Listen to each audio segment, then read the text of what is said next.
conversando, les presento a Roberto García, amigo, colega, abogado de la Universidad de Chile, magíster en Derecho Constitucional en la Pontificia Universidad Católica de Chile. La casa de Jaime Guzmán. Exacto, así que viene con todas las teorías neoconstitucionalistas al día. Fresquita desde el Concilio Vaticano II. Claro. Tito, esto se llama Tito y Andrés. Sí, porque yo el constitucionalista soy yo. Ferretería y Constitucionalismo. Tú le dijiste el nombre, ¿podrías explicar aquí, lo más cerca, de por qué elegiste este nombre? Mira, elegí el nombre particularmente porque el proyecto es tan extenso y toma tantas materias que en cualquier otro proyecto constitucional uno hubiese tenido que explicarlo solo a través de un experto en derecho público. Pero como esto se transformó en un programa político de la derecha, metieron cosas de derecho tributario, de derecho penal, de todo. de derecho administrativo. Se necesita un destapador de caños. Se necesita hasta un gaffiter para explicar esta constitución. Bien. Por eso le pusimos el nombre. Bien. Oye, comencemos con lo primero. Ya. Tu evaluación, en breve, obviamente, de esta propuesta que se entregó el día de ayer. Mira, mi evaluación es mala. Es mala porque considero que este proyecto es un proyecto tramposo. Y eso hace que sea poco coherente. ¿Y a qué me refiero con esto? Todos sabemos que cuando se habilitó el proceso de cambio constitucional a través de los 12 bordes, los famosos 12 bordes, uno de los ejes de estos bordes es que Chile iba a ser un Estado social y democrático de derecho que venía a superar el Estado subsidiario de la Constitución del 80. Esa era la premisa básica sobre el cual todos los actores en el Congreso estuvieron de acuerdo para habilitar el proceso constitucional. O sea, no era solo jurídico, sino que también había un tema político. Exacto. Vamos a superar el Estado subsidiario. Y con nociones súper claras, porque Estado social y democrático de derecho no es una palabra vacía dentro del constitucionalismo. O sea, tiene un contenido bastante claro y es un Estado que es proactivo, sobre todo la generación, primero de las condiciones de base para la sociedad y sobre todo en asegurar el ejercicio efectivo de los derechos sociales, es decir, los derechos económicos, culturales y sociales a la población con un estándar mínimo universal. ¿Ya? Es un Estado que es proactivo, no es un Estado neutral que solamente mira o regula la economía, sino que participa activamente dentro del desarrollo económico y social del país. ¿Y se respetaron esas bases? ¿Quedó en esos términos? No quedó en esos términos. De hecho, por eso digo que es tramposo el proyecto. El proyecto es tramposo porque el Consejo Constitucional no podía, por la norma constitucional que lo habilitaba, por así decir, bypassear estos 12 bordes, especialmente el Estado Social y Democrático de Derecho. Entonces, ¿qué hicieron? Dejaron el término, porque el término está en el artículo 1, numeral 3, pero lo vaciaron por completo de su contenido. ¿Y a qué me refiero con que lo vaciaron por completo de su contenido? Que cuando nosotros vamos a la gran conquista que significa un Estado Social y Democrático de Derecho, que son los derechos económicos, culturales y sociales, específicamente previsión social, derecho a la salud, derecho a la educación, nos encontramos bajo lógicas profundizadas del Estado subsidiario y no de un Estado subsidiario como lo entiende o como algunos quisieron como extrapolarlo del informe de la Comisión de Venecia como coadyuvante del Estado Social y Democrático de Derecho. Como una herramienta para la consecución de derechos sociales. Sino como un Estado que se omite de la economía y se le entrega completamente a los particulares bajo criterios de lucro y solamente entrega prestaciones mínimas y esto es cuestionable, pero solo para no salirnos del tema técnico, suficientes a la población que no puede acceder al pago por estos derechos.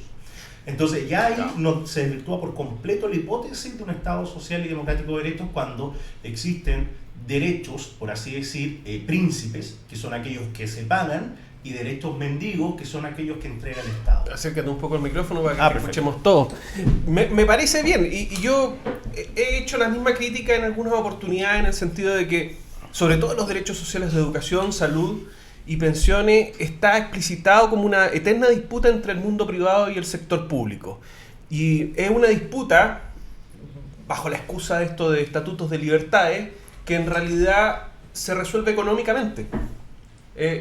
Quien puede ejercer la libertad es quien tiene los recursos económicos para pagar un servicio de mejor calidad por parte del privado, mientras que el resto de la población está un poco condenado a los servicios de emergencia que entrega el Estado subsidiario. Mira, respecto de ese punto, aquí hay una falta de honestidad intelectual por parte de Chile Vamos y de los republicanos que es insoslayable. ¿ya? Y es que una cosa es el derecho a optar. Yo creo que en Chile nadie está en contra del derecho a optar, nadie está pidiendo un Estado donde esté todo centralizado, que sea una república de los soviets, eso está fuera Claro, donde el debate público. estatismo sea la regla general. De hecho, ojo, subrayarlo y relevarlo porque es muy importante. En el anteproyecto de los expertos siempre se reconoció que la provisión de los bienes y servicios públicos derivados de estos derechos sociales podían venir de entes privados o públicos. Y mira, acá necesitamos entender dos cosas. Una cosa es la libertad de elección, que es connatural a cualquier sistema constitucional, nadie la prohíbe. Siempre la provisión de derechos culturales, económicos y sociales en las democracias más desarrolladas, donde esto de verdad se aplica, se puede optar, en algunos casos, no en todos, por proveedores privados. Pero ¿cuál es la diferencia? Estos proveedores privados muchas veces son organizaciones sin fines de lucro. Organizaciones sin fines de lucro que quieren promover, por ejemplo, una idea o una visión dentro de las visiones diversas que tiene una democracia constitucional, o que quieren ayudar a un sector específico. Pero, como insisto, son fundaciones sin fines de lucro, o sea, no, la previsión social no tiene fines de lucro en otros lugares del mundo. El derecho a la salud, en los países que tienen un Estado social y democrático de derecho, tampoco tiene fines de lucro. Entonces, acá se dice, no, es que el derecho a optar a las personas es un derecho constitucionalmente reconocido y eliminarlo sería totalitario. Por supuesto que sí, pero eso no está en discusión. Lo que está en discusión es que la opción del privado sea respecto de esos privados que ejercen una actividad comercial con fines de lucro con los derechos económicos, sociales y culturales. Porque esta Constitución no se va a venir a aplicar en una tabula rasa. Acá se ha hablado un montón de que el proyecto pasado era refundacional, ¿ya? Y se dice, no, este es un proyecto no refundacional porque toma la realidad nacional, toma la realidad del país y se va a venir a aplicar en este país concreto. Bueno, en este país concreto, la provisión de estos derechos económicos, sociales y culturales, particularmente salud, derecho a la previsión social, están ejecutados por entes privados, en el caso de la AFP, ineludiblemente, porque claro. hay el decreto, de hecho, no existe el ente público. No existe ente público. El decreto ley 3500 solo establece que son los privados los que lo realizan. Y obtienen ganancias y se manejan con una lógica de lucro que muchas veces resulta ser contraproducente para los cotizantes. Hemos visto solo en este año cómo las AFP han obtenido ingentes ganancias en circunstancias que todos los fondos de pensiones, todos los fondos están a la baja y han acumulado pérdidas a lo largo del año. Y por otro lado, la salud, aquel oferente privado, también el oferente privado es con fines de lucro. Y es tal el nivel de fines de lucro que tiene el oferente privado, que incluso para ampliar sus ganancias y asegurar sus réditos económicos, ha incumplido la ley de manera contumaz. Tanto es así que el fallo de la Corte Suprema lo que ha venido a constatar es que llevan 10 años. Si bien la superintendencia recién hace 3 años fue la que dictó esta norma que reguló las tablas de factores, durante 10 años y antes de los 10 años siguieron abusando y cobrando indebidamente de los cotizantes en el ejercicio de la provisión de derechos de salud. Entonces hay que tener claro eso. No es que estemos hablando de la libertad de elección o no, sino cómo se ejerce esta libertad de elección, porque este país ya existe. Entonces, y ahí es donde es tramposa la Constitución.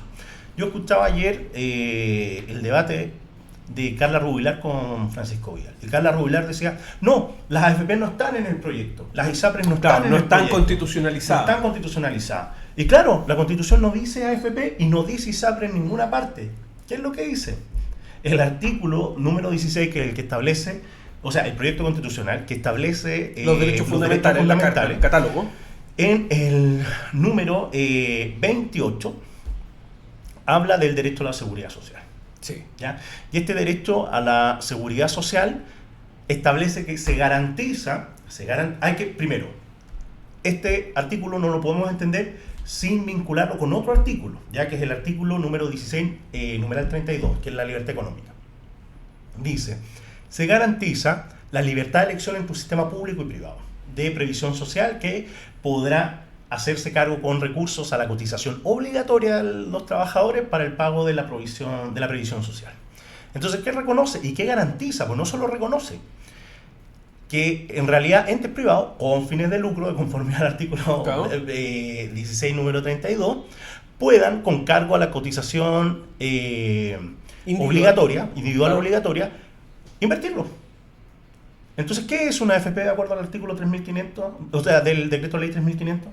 Una institución de derecho privado con fines de lucro que con cargo a la cotización individual obligatoria del trabajador los invierte. ¿Está constitucionalizada la AFP? Indudable. Indudablemente. Y además la capitalización individual en el mismo párrafo tercero de esa misma norma específicamente habla de que se está garantizando la propiedad sobre... La propiedad sobre la cotización. Sobre la cotización. Es decir, no dice AFP, pero es casi copiar textual los primeros artículos del decreto. Y lo que se impide respecto de esa cotización individual es establecer mecanismos de solidaridad intergeneracional e intrageneracional en el sistema. Por lo tanto, sí o sí, estamos hablando de la constitucionalización de la AFP. Y a propósito de la ESAPRE, es más o menos parecido. Es exactamente lo mismo. Cuando llegamos al derecho a la salud...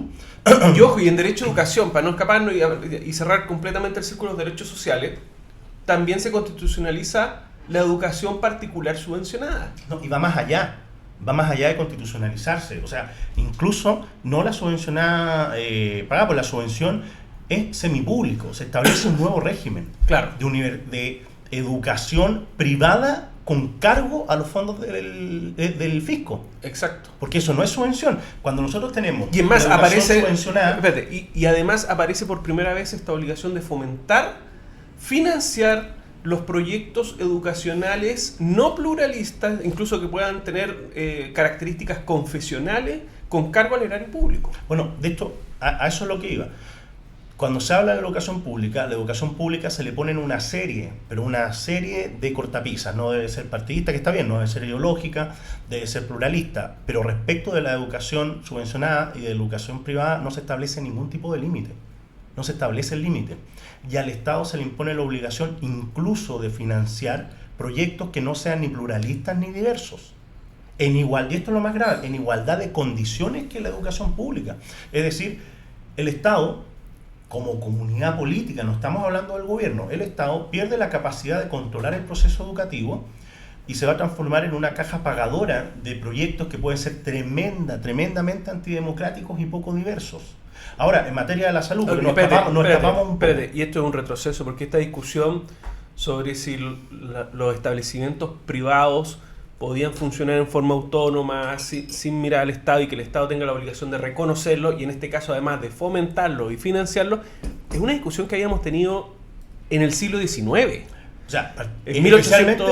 el gobierno de Balmaceda. Pero antes de eso, en 1872, a propósito del decreto educacional establecido por el ministro de Instrucción, Abdón Cifuentes, esta es una discusión que se planteó. Esto terminó finalmente con la renuncia de quien era, en ese caso, el rector, no recuerdo bien si era de la Universidad de Chile o del Instituto Nacional, que era Diego Barros Arana. Termina con su renuncia, pero finalmente su tesis se termina imponiendo. Y el Estado dice, mira, yo no tengo por qué estar reconociendo proyectos distintos a los que tiene que fomentar el Estado en miras del interés nacional. Entre paréntesis, lo que estaba diciendo era que el Estado tenía la obligación de reconocer la educación humanista científica, que esa era la que resultaba provechosa para el país. No tenía por qué estar financiando o reconociendo proyectos diversos, porque así se aseguraba una calidad mínima, además de los conocimientos que se estaban entregando a las personas. Y esta es una tesis que se impuso y que nos acompañó por lo que quedaba del siglo XIX, por gran parte del siglo XX, y que recién hoy, en 2023, nos estamos retrocediendo a un debate incluso anterior al establecimiento de la República. Porque ¿qué es lo que hace cuando Chile se independiza? ¿Qué es lo primero que se crea? Una de las primeras instituciones. El Instituto Nacional.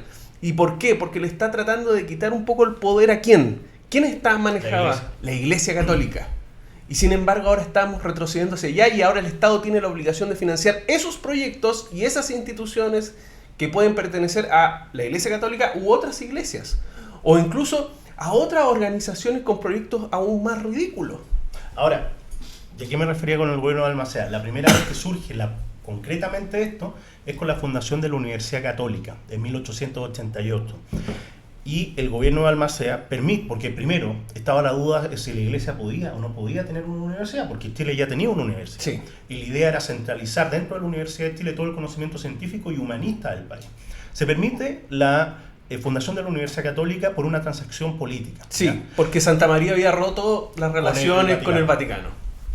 Pero cuando se aprueba el estatuto, o sea, el decreto de creación de la Universidad Católica, se deja en claro que la Universidad Católica va a depender, imagínate, va a depender la entrega de grados y del programa de la universidad de la revisión de la Universidad de Chile.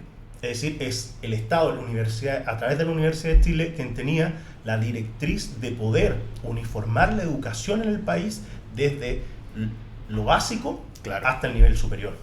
Entonces, eso existió en Chile. Ahora, se han dado muchas discusiones respecto del Consejo, y más que discusiones, argumentos de parte de la derecha, de que en Chile siempre existió esta colaboración entre lo público y lo privado, sobre todo en materia educativa. Y eso es cierto.